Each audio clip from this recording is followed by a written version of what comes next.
السلام علیکم ورحمۃ اللہ وبرکاتہ۔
بسم اللہ الرحمن الرحیم،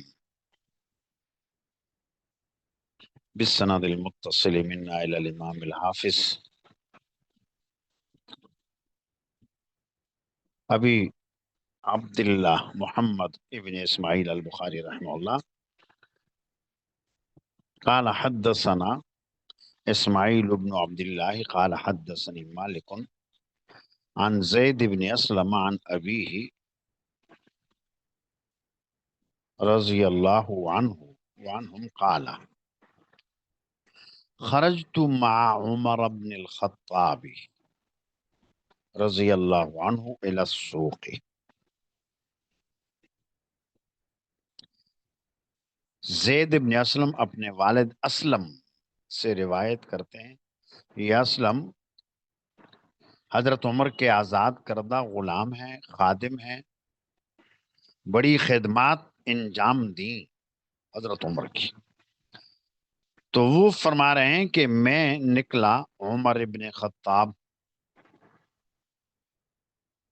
خلیفہ ثانی ہیں ان کے ہمراہ بازار کی طرف، اور یہ دور ہے حضرت عمر کی خلافت کا۔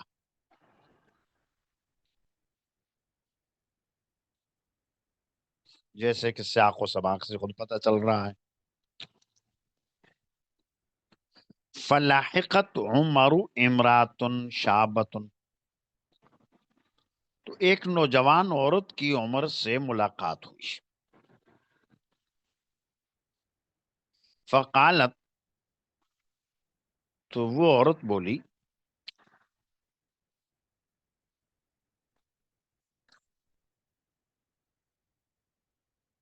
یا امیر المؤمنین ہلک زوجی وترک صبیۃ صغارا،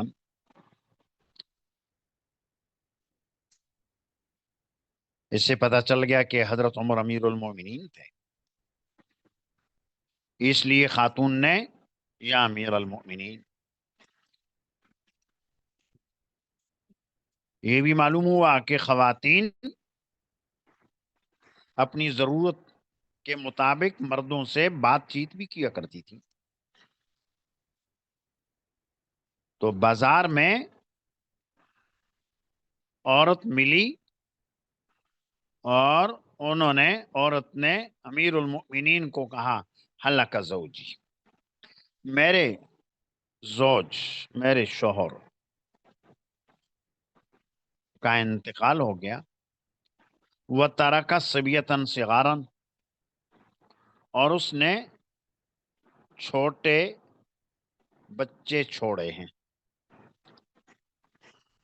واللہ ما ینزجون قرآن ولا لہم زرع ولا زرع، اللہ کی قسم وہ پائے نہیں پکا سکتے، لا ینزجون، وہ نہیں پکا سکتے، قرآن پائے، ولا لہم زرع، اور نہ ہی ان کی ہے کھیتی، ولا زرع، اور نہ ہی ہے کوئی تن، وخشیت ان تأکلہ الضبع، اور مجھے ڈر ہے کہ ان کو بجو کھا لے گا.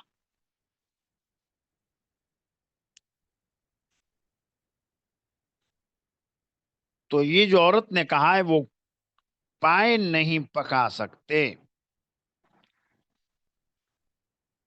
یعنی غربت ہے، ناداری ہے، اور سب سے سستی چیز اس زمانے میں پائے، تو پائے بھی کھانے کی حیثیت کے نہیں ہیں.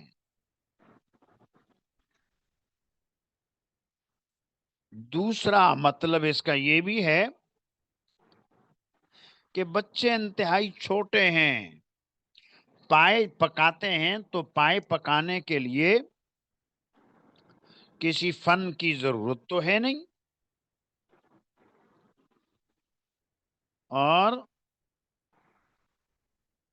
انڈیا میں پائے ڈالے، پانی ڈالا، شوربہ بن گیا. تو وہ اتنے چھوٹے ہیں، اتنے چھوٹے ہیں کہ یہ جو سیدھا سادہ سا پائے پکانے کا طریقہ ہے یہ بھی ان کو نہیں آتا. یہ دوسرا مطلب. تو پہلی صورت میں ناداری کی طرف اشارہ، اور دوسری صورت کے اندر ان کے چھوٹا ہونے کی طرف اشارہ ہوگا. اور دونوں باتیں بھی جمع ہو سکتی ہیں کہ نادار بھی ہیں، چھوٹے بھی ہیں، اور ان کی کھیتی بھی نہیں، کھیت نہیں، باغ نہیں کہ جس سے پیداوار پیدا ہو اور اپنا گزر بسر کریں، یہ بھی نہیں. ولا زرع، اور نہ ہی تھن ہے، یعنی کوئی مویشی بھی نہیں. مال مویشی ہوتے ہیں تو مال مویشی ملکیت کے اندر ہیں، وہ نہیں ہے. تو بچوں کے پاس نہ کھیتی ہے، نہ کوئی باغ ہے جس کی پیداوار بچے استعمال کر سکیں، نہ کوئی جانور ہے جس کا دودھ استعمال کر سکیں اور گزارا چلائیں. اور خاتون نے کہا کہ مجھے خطرہ ہے کہ بچوں کو تو بجو کھا جائے گا. بجو ایک جانور ہے، اور بلی نما ہوتا ہے، اور اس کا کام یہ ہوتا ہے کہ قبریں پھوڑتا ہے اور لاشوں کو کھاتا ہے. تو خاتون کے کہنے کا مطلب یہ ہے اگر یہی صورتحال رہی تو میرے بچے زندہ نہیں بچیں گے، قبر میں چلے جائیں گے. جب قبر میں جائیں گے تو بجو ان کو کھا لے گا، مر جائیں گے، بھوکے مر جائیں گے، کھانے پینے کا کچھ ہے نہیں، بجوؤں کی خوراک یہ بن جائیں گے. یہ دہائی دی حضرت عمر کے سامنے اس خاتون نے. آگے کہا وَأَنَا بِنْتُ خُفَافِ بْنِ ایما الغفاری، اور میں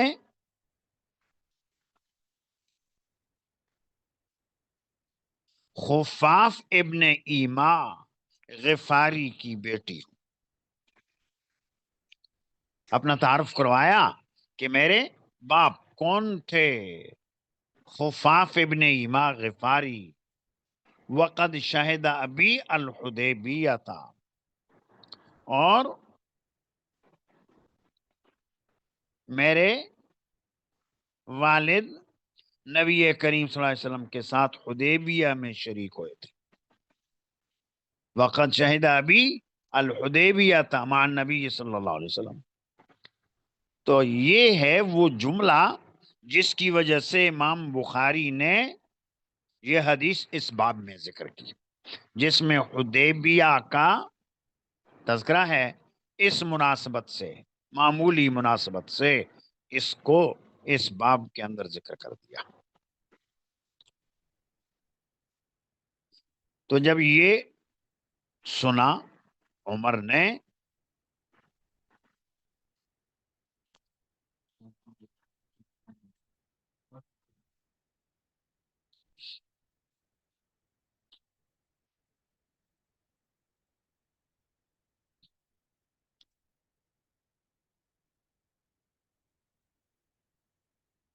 تو حضرت عمر نے جب یہ سوچا کہ یہ تو ایسے شخص کی بیٹی ہے جو بڑا آدمی ہے، اور حدیبیہ والوں کے لیے لقد رضی اللہ عن المؤمنین، اللہ کی رضا کا اعلان، ان الذین یبایعونک انما یبایعون اللہ، جنہوں نے یہ بیعت کی حضور کے ہاتھ پر اللہ سے بیعت کی، ید اللہ فوق ایدیہم، ان کے ہاتھ پر اللہ کا ہاتھ ہے۔ یہ تو وہ لوگ تھے۔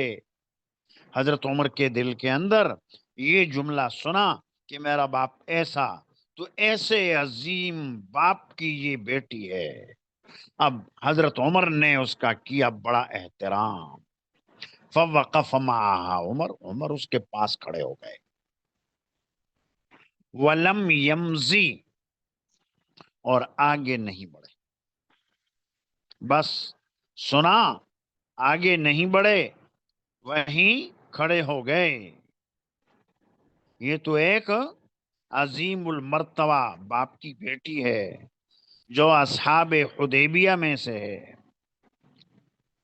ثم قالا، پھر فرمایا، مرحبا بنسب قریب،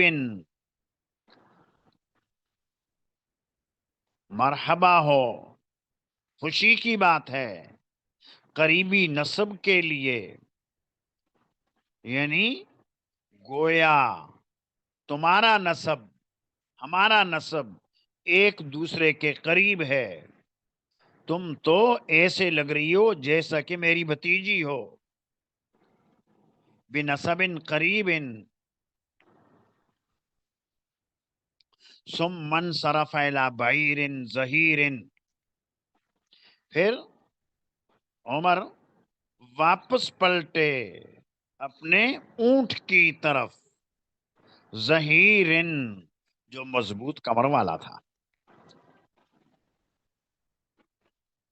مضبوط کمر والا، یعنی اس کے اوپر بوجھ وزن لاد دیا جائے، مضبوط کمر ہے، اٹھا لے گا۔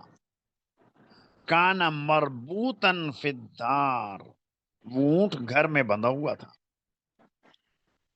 فحمل علیہ غرارتان ملأہما طعاما،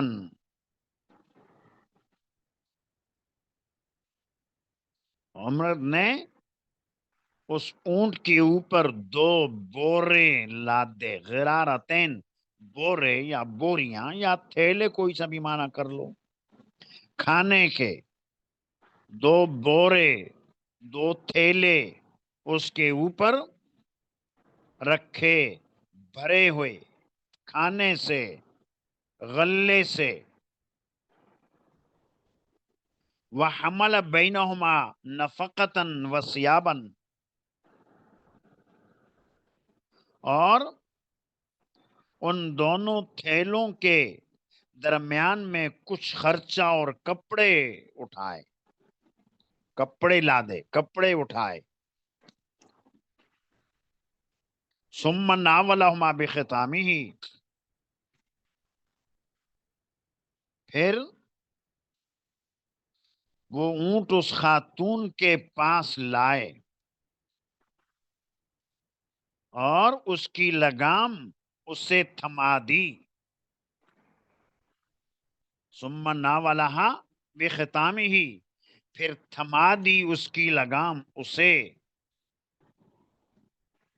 ثم قالا، پھر فرمایا، اقتادی، اس اونٹ کو کھینچ کر لے جاؤ، یہ اونٹ تمہارا ہے، اس کے اوپر جتنا سامان وہ بھی تمہارا ہے۔ فلن یفنیا حتی یأتیکم اللہ بخیر،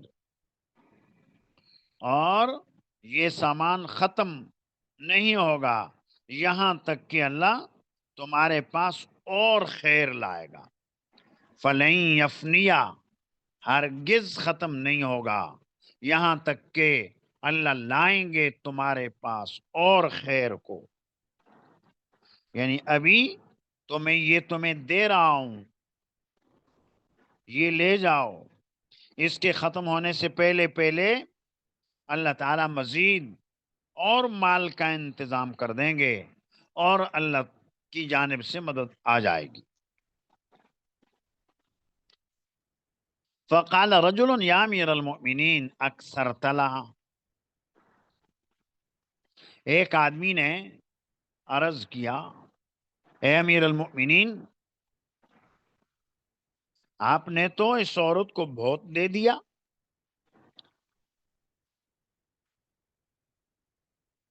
قال عمر سکلت کا امو کا، حضرت عمر بولے تمہاری ماں تمہیں روئے، واللہ انی لارا ابا ہذہ و اخاہا، اللہ کی قسم میں اس کے باپ کو اور اس کے بھائی کو دیکھ رہا ہوں، یعنی اب بھی وہ منظر میرے سامنے ہے کہ اس کا باپ اور اس کا بھائی وہ میری آنکھوں کے سامنے ہیں۔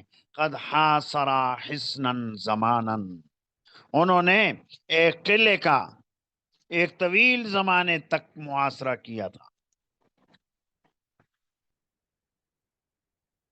اور اس کا بھائی اور اس کا والد مجاہد تھے اور قلعے کا محاصرہ کیا،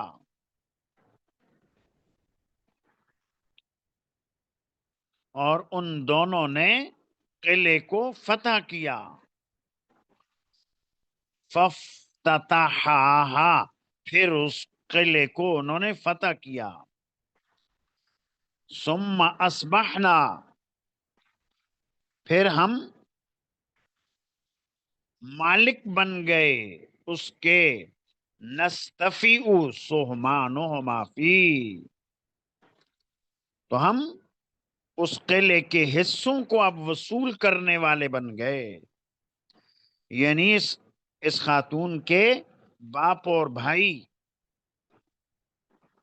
یہ وہ ہیں کہ قلعہ فتح تو کیا انہوں نے، اور اب ہم فیضیاب ہو رہے ہیں، ہم مسلمان اس سے فائدہ اٹھا رہے ہیں، محنت کی انہوں نے، اب اس کی آمدنی ہم مسلمانوں کو مل رہی ہے۔ اور یہ کون سی جنگ، کون سے جہاد کی طرف اس میں اشارہ ہے؟ تو شارحین حدیث نے یہ فرمایا کہ قلعے تو جنگ خیبر میں ہی تھے، 9 قلعے تھے خیبر میں، یہ کے بعد دیگرے فتح کیے مسلمانوں نے، اور یہ خیبر کی طرف اشارہ ہے کہ خیبر کے قلعوں کو فتح کرنے میں ہاتھ تھا اس عورت کے باپ اور بھائی کا۔ اور یہ بات پہلے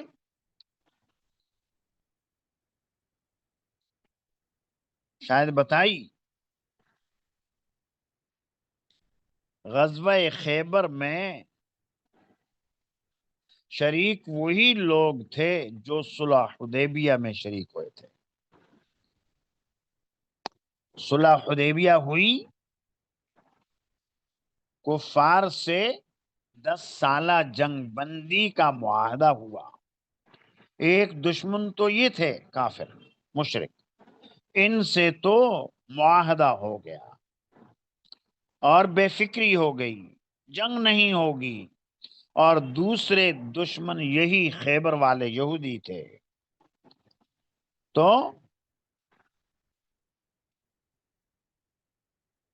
خیبر کی طرف جانے کے لیے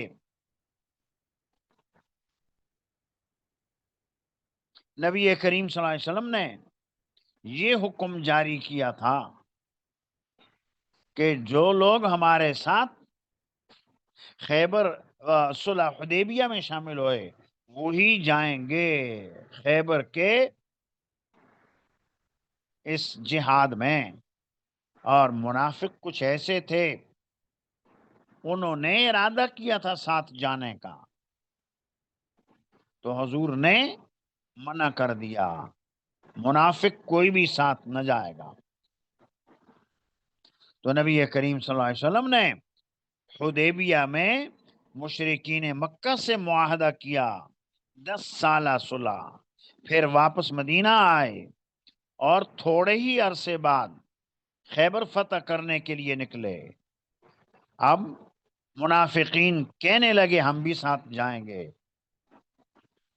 اور ان کو اندازہ تھا کہ یہاں بڑی وافر مقدار میں مال ہے یہودیوں کے پاس، علاقہ بھی زرخیز، زمینیں تقسیم ہوں گی، مسلمانوں کو مال غنیمت حاصل ہوگا، اور ہمیں بھی ساتھ چلنے دیں۔ تو اللہ نے منع کر دیا۔ سورہ فتح کے اندر ہی ہے وہ آیت، سَيَقُولُ الْمُخَلَّفُونَ إِذَا انطَلَقْتُمْ إِلَى مَغَانِمَ، تو یہ پیچھے رہ جانے والے حدیبیہ میں پیچھے رہ گئے، نہیں گئے، اب وہ کہہ رہے ہیں ذرونا نتبعکم، ہمیں چھوڑو ہم بھی تمہارے ساتھ جائیں گے۔ یریدون ان یبدلوا کلام اللہ، وہ اللہ کے کلام کو تبدیل کرنا چاہتے ہیں۔ قل لن تتبعونا، آپ ان سے کہہ دیجئے کہ ہرگز ہمارے ساتھ نہیں جا سکتے۔ کذالکم قال اللہ من قبل، اسی طرح اس سے پہلے اللہ نے یہ کہہ دیا ہے، یہ وحی کے ذریعے اللہ نے بتا دیا کہ جو صلح حدیبیہ میں شریک ہوگا وہی خیبر میں جائے گا، اور جو حدیبیہ میں شریک نہیں وہ خیبر میں بھی نہیں جا سکے۔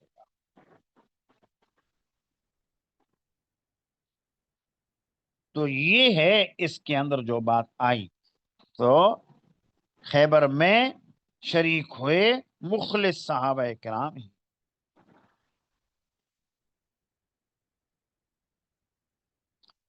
تو اس خاتون کو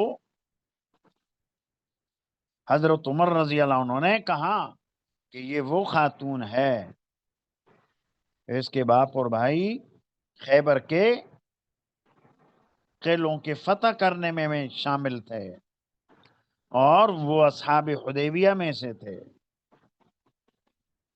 اونچے مقام والے لوگ تھے، نمایاں حیثیت تھی۔ اور اس عورت کو دیکھو کہ یہ کس بے کسی کے عالم میں ہے، لہذا ہماری ذمہ داری ہے کہ شہداء کے بچوں کا ہم خیال رکھیں، ان کے لواحقین کا، پسماندگان کا خیال رکھیں، ان سے حسن سلوک کریں۔ یہ ہماری شرعی ذمہ داری، قانونی ذمہ داری، اخلاقی ذمہ داری ہے۔ تو یہ اس روایت کے اندر بات آئی۔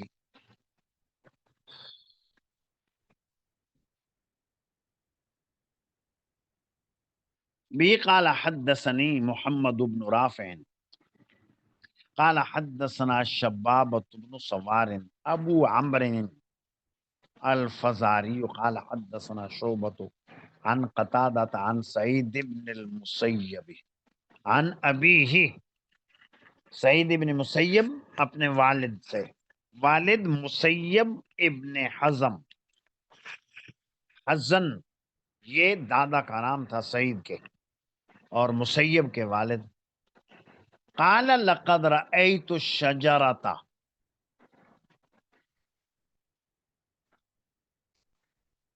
تو سعید ابن المسیب کے والد فرماتے ہیں کہ میں نے دیکھا درخت کو، یعنی بیت رضوان میں جس درخت کے نیچے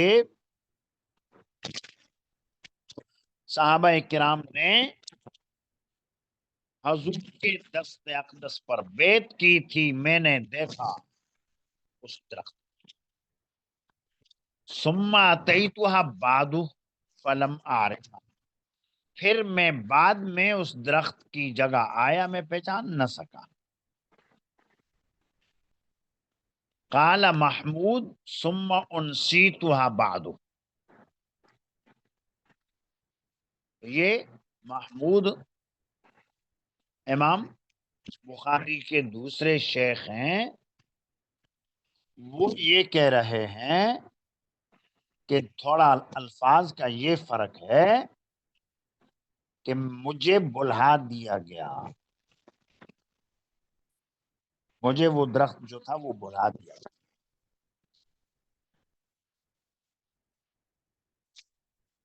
اس روایت کے اندر حدیبیہ کے درخت کا ذکر ہے، جس درخت کے نیچے بیعت ہوئی، موت تک لڑنے کی بیعت ہوئی، اور اس بابرکت درخت کا تذکرہ قرآن کریم میں ہے. لقد رضی اللہ عن المؤمنین اذ یبایعونک تحت الشجرہ. تو کچھ عرصے تک صحابہ کرام کو تو اس درخت کی شناخت رہی، اور اس مقام پر اور بھی بہت سارے درخت تھے، ملتے جلتے تھے. جس درخت کے نیچے بیعت ہوئی، جس کو بیعت علی الموت یا بیعت علی الجہاد کہا جاتا ہے،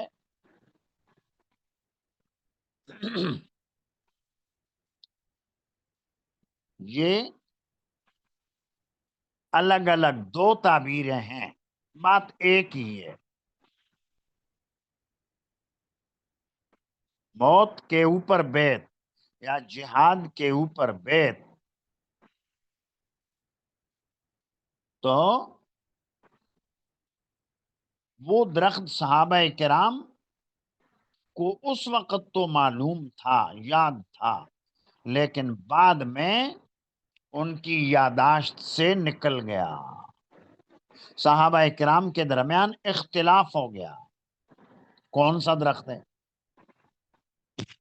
اور اس درخت کی اس لحاظ سے بڑی فضیلت تھی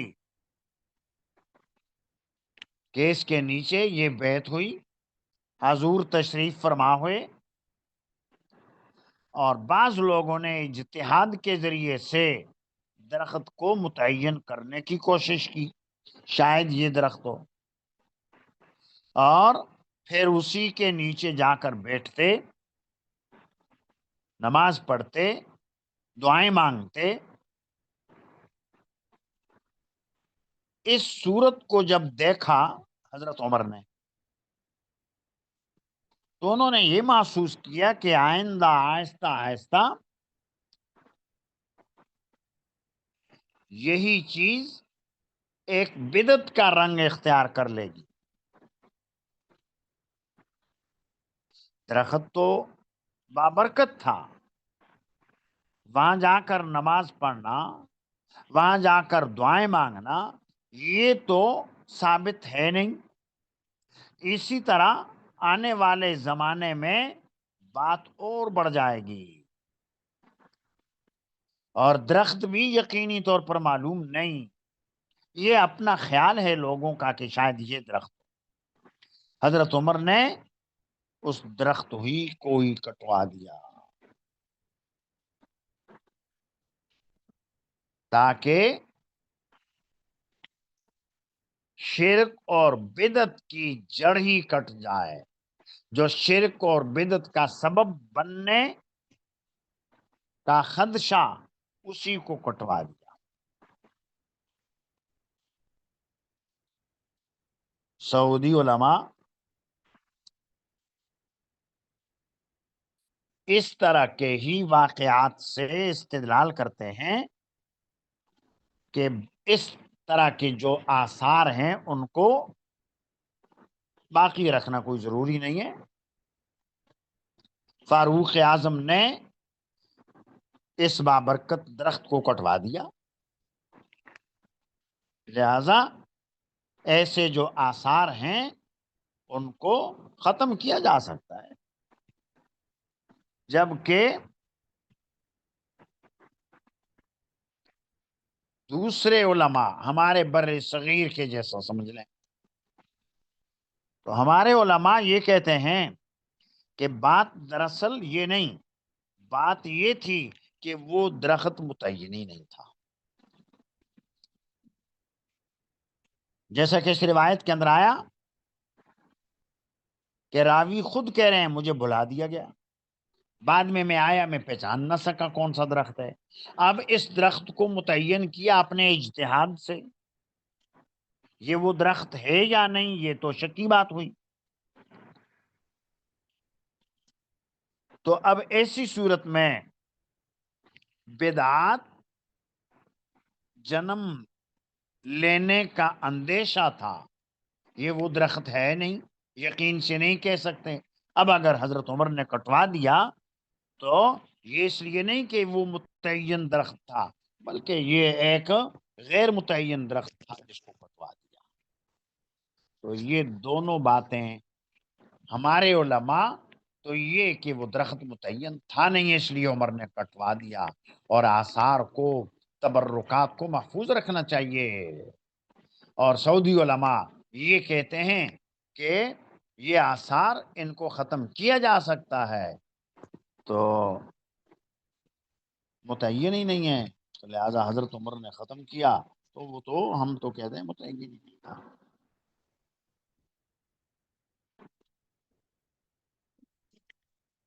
معلوم ہے کہ اب بھی حضور کے روضہ اقدس پر بدعات کا ارتکاب لوگ کرنے لگے، اور وہاں کے علماء نے روکا، سختی سے روکا.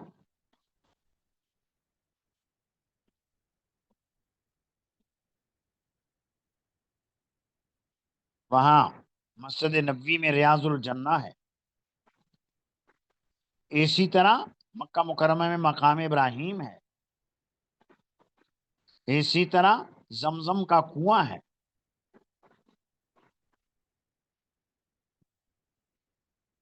تو ان مقامات پر اگر اجازت دے دی جائے لوگوں کو تو طرح طرح کی بدعات گھڑیں گے، اور سعودی حکومت نے راستہ ہی بند کر دیا.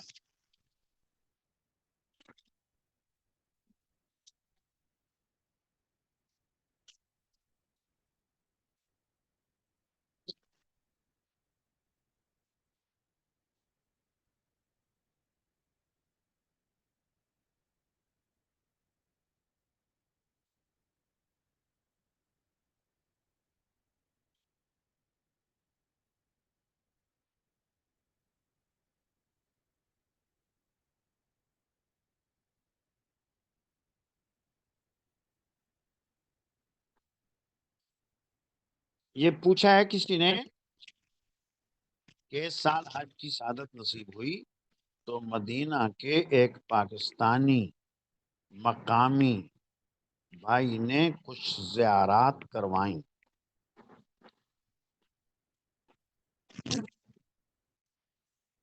غزوہ خندق والی خندق کو سیاحوں کے لیے تیار کیا جا رہا ہے، مختلف اسٹال لگائے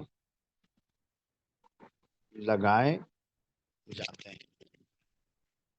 تو بات وہی ہے، خود ہی آپ نے جواب بھی اس کے اندر دے دیا. یہ پاکستانی ہے اور سعودی علماء، جو میں نے بات کہی، سعودی علماء ان چیزوں کے سخت مخالف،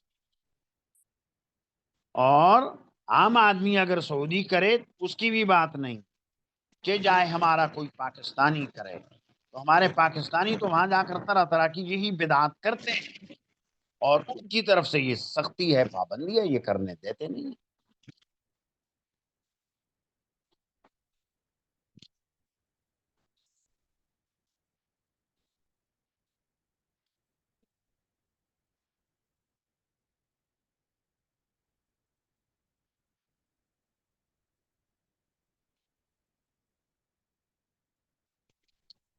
تو خیر یہاں یہ جو روایت آئی، سعید ابن المسیب رحمہ اللہ، یہ تابعی ہیں، اکابر تابعین میں سے ہیں، اپنے والد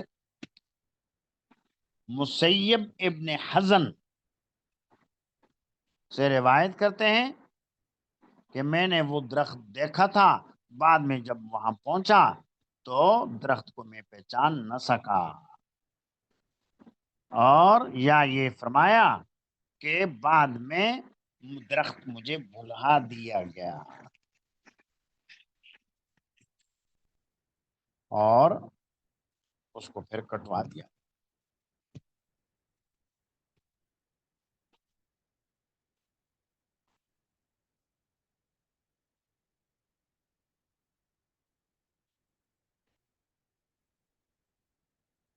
ہاں وہ تو کہہ دیا، سعودی لوگ کر رہے ہیں، لیکن سعودی علماء کی طرف سے اس کے اوپر پابندی ہے۔ سعودی حکومت بھی حوصلہ افزائی نہیں کرتی، اس سے بچ بچا کر جو ایسا کام کرتے ہیں وہ کرتے ہیں۔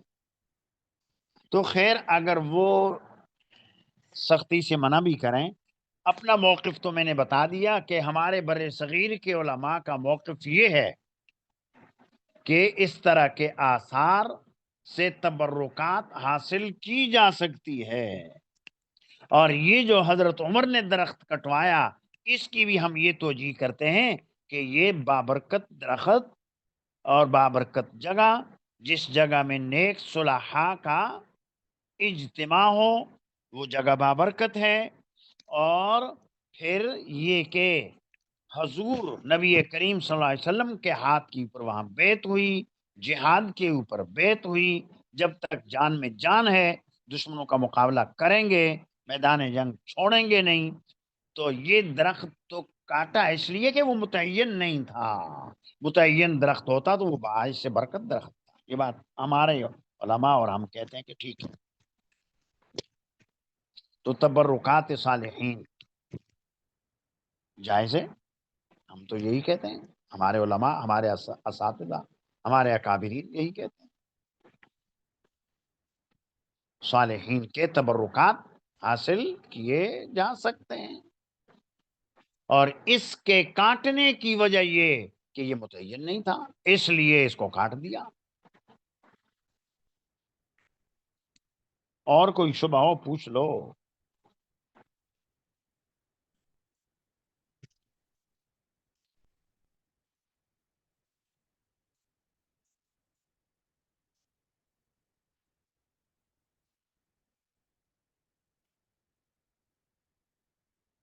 به قال حدثنا محمود قال حدثنا عبید اللہ عن اسرائیل عن طارق ابن عبد الرحمن قال انطلقت حاجا، میں چلا حج کرنے کو، فمررت بقوم، میرا گزر ہوا ایک قوم کے پاس سے، یصلون، جو نماز پڑھ رہے ہیں، قلت ما ھذا المسجد، میں نے پوچھا یہ کون سی مسجد ہے کہ لوگ یہاں نماز پڑھ رہے ہیں؟ قالوا هذه الشجرة حيث باجع رسول اللہ صلی اللہ علیہ وسلم بیعت رضوان، لوگوں نے یہ کہا کہ یہ وہ درخت ہے جہاں رسول اللہ صلی اللہ علیہ وسلم نے بیعت رضوان فرمائی تھی۔ تو یہ طارق ابن عبد الرحمن یہ کہتے ہیں میں نے ایسا ایسا دیکھا، یہ تابعی ہیں، تو کہتے ہیں فَأَتَيْتُ سعید ابن المسیب، میں سعید ابن المسیب کے پاس آیا، فَأَخْبَرْتُ، میں نے ان کو خبر دی، فَقَالَ سعید حدثنی ابی انہو کان فی من بایا رسول اللہ صلی اللہ علیہ وسلم، کہ میرے ابا نے، یعنی مسیب ابن حزن نے میرے سامنے یہ حدیث بیان کی، اور میرے ابو ان لوگوں میں سے تھے جنہوں نے نبی کریم صلی اللہ علیہ وسلم کے ہمراہ اس درخت کے نیچے بیعت کی تھی۔ قال فلما خرجنا من العام المقبل، پھر جب ہم آئندہ سال نکلے، نسیناہا، تو ہمیں بلا دیا گیا۔ آئندہ سال یعنی یہ بیت تو ہوئی تھی سن 6 ہجری، اور عام مقبل 7 جس کو کہا جاتا ہے عمرۃ القضاء والا سال، تو ایک سال کے اندر ہی ہمیں بلا دیا گیا۔ فلم نقدر علیہ، ہم قادر نہ ہو سکے، یعنی کوشش کی ہم نے کہ وہ مل جائے کون سا درخت ہے، لیکن قدرت حاصل نہ ہوئی۔ فقال سعید ان اصحاب محمد صلی اللہ علیہ وسلم لم يعلموها، محمد کے صحابہ نے تو اس درخت کو جانا نہیں، وَعَلِمْتُمُوهَا أَنْتُمْ، اور تم نے اس کو جان لیا، فَأَنْتُمْ أَعْلَمُ، تو کیا تم ان سے زیادہ جاننے والے ہو؟ تو سعید ابن مسیب رحمہ اللہ کی بڑی بلیغ تنبیہ ہے اس میں۔ حضور کے صحابہ اس درخت کا پتہ نہ لگا سکے، اور تمہیں پتہ چل گیا، تو کیا تم صحابہ سے آگے نکل گئے علم میں؟ صحابہ تو کہتے ہیں کہ اگلے سال ہم نے درخت کو معلوم کرنا چاہا پر پتہ نہ چلا، اور لوگوں نے اس کے نیچے عبادت شروع کر دی۔ تمہیں زیادہ علم ہے یا صحابہ اکرام کو زیادہ علم ہے؟ اس لیے حضرت عمر نے جس درخت کے نیچے لوگ جمع ہوئے تھے اس کو کٹوا دیا۔ ایک تو یقینی نہیں وہ درخت، اور دوسرا یہ کہ یہ بدعت کا خطرہ پیدا ہو گیا، لوگ حد سے آگے بڑھ جائیں گے۔ تو اس سے بھی معلوم ہوا کہ تبرکات ان سے انتفاع حاصل کیا جا سکتا ہے، لیکن حد پر قائم رہنا بھی تو بہت ضروری ہے۔ نئی نئی باتیں دین کے اندر نہ آئیں، دین کے اوپر قائم رہے آدمی، بدعات پیدا نہ ہو، تو پھر ایسا کیا جا سکتا۔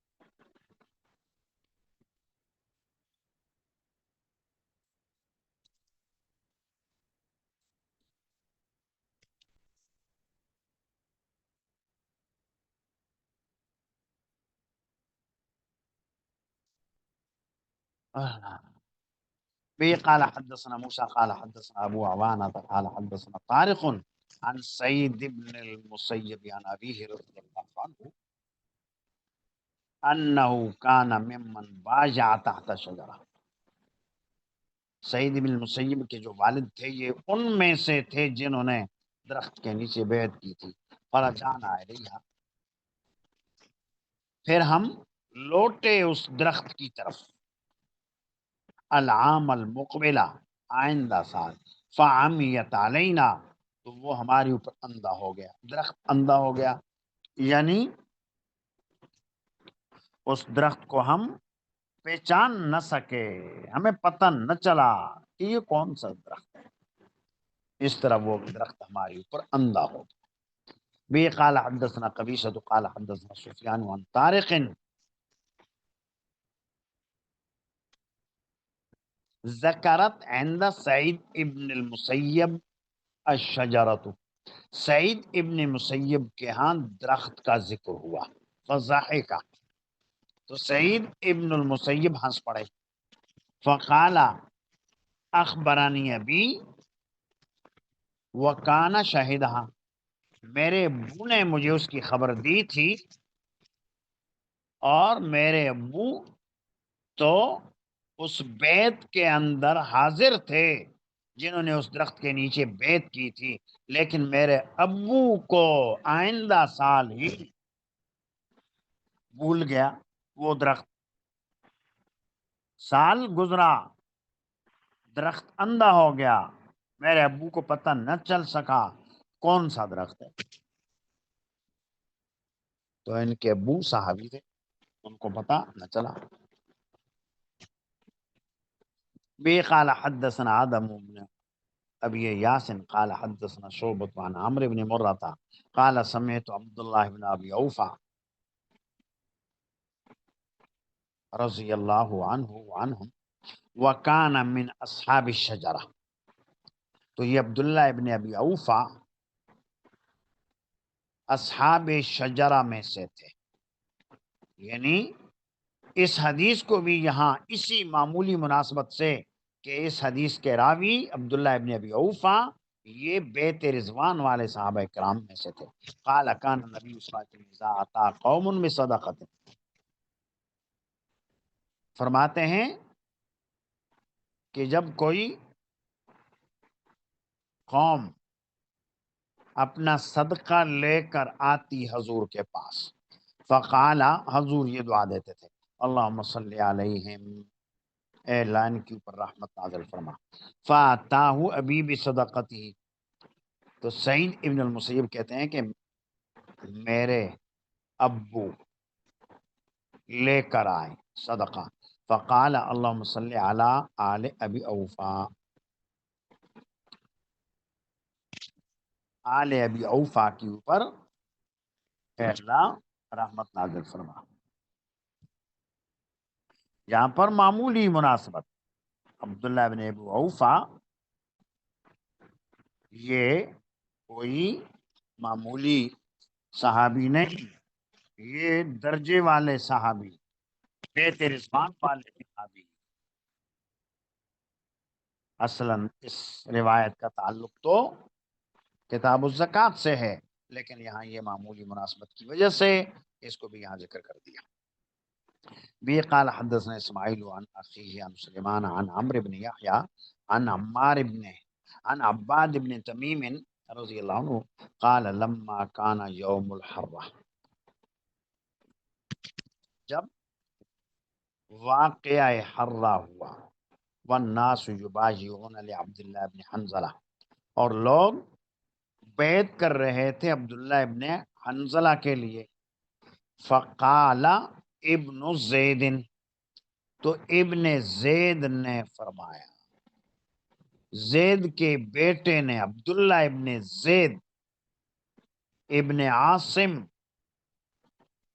انہوں نے کہا علی ما یبایع ابن حنظلہ الناس، ابن حنظلہ لوگوں سے کس چیز پر بیعت لے رہے ہیں؟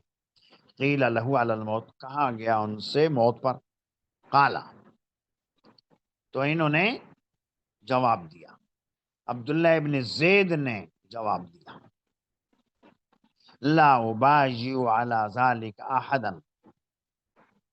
میں بیعت نہ کروں گا اس پر کسی سے بھی، بعد رسول اللہ صلی اللہ علیہ وسلم، حضور کے بعد، وکان شہد معہو الحدیبیہ، اور یہ عبداللہ ابن زید حضور کے ہمراہ حدیبیہ میں حاضر رہے، اور یہی ترجمۃ الباب ثابت کیا کہ حدیبیہ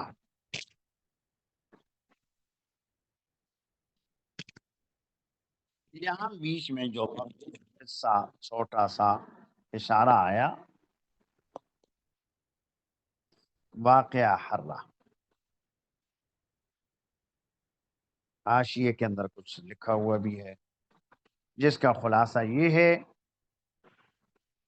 کہ حضرت معاویہ رضی اللہ عنہ نے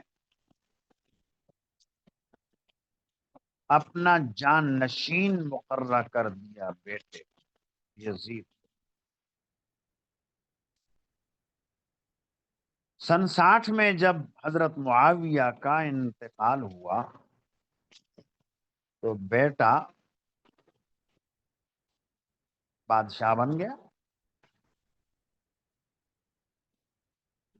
اور مدینہ طیبہ کے لوگوں نے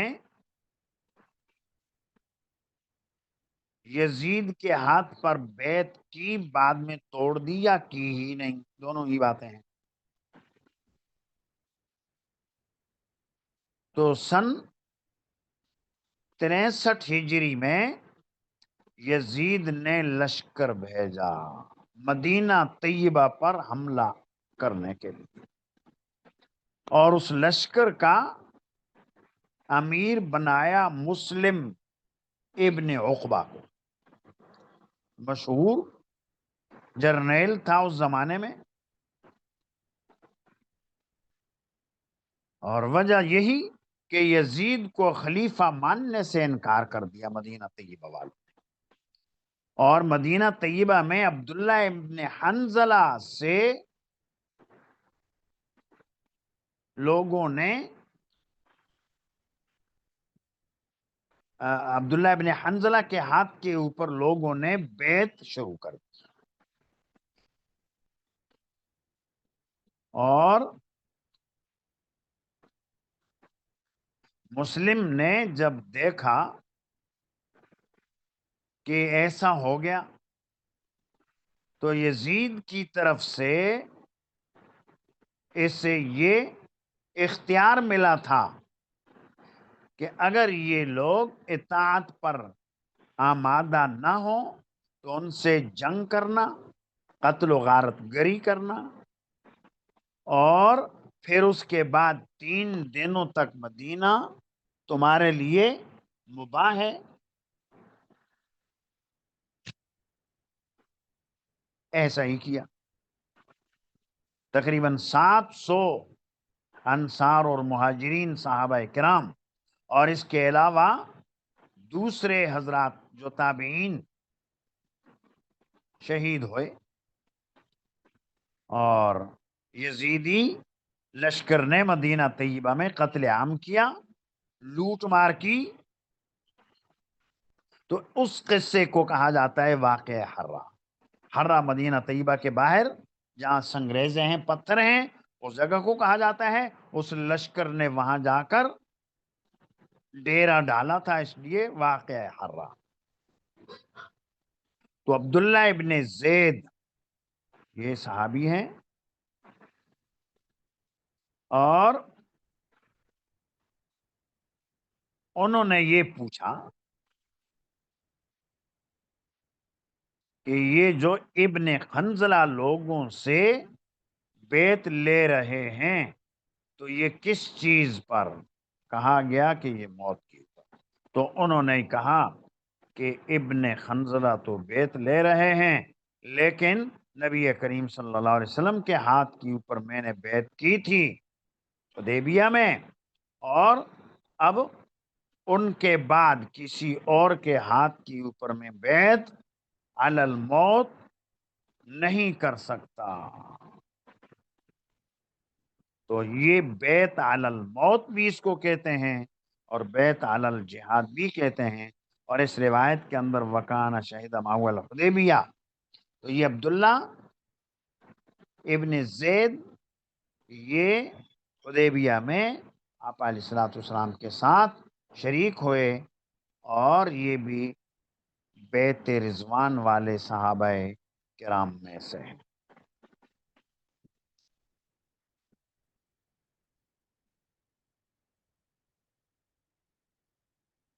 سبحان ربک رب العزت عما یصفون والسلام علی المرسلین والحمد للہ رب العالمین۔ بس کر لو، انشاءاللہ آئندہ نشست میں اللہ نے چاہا۔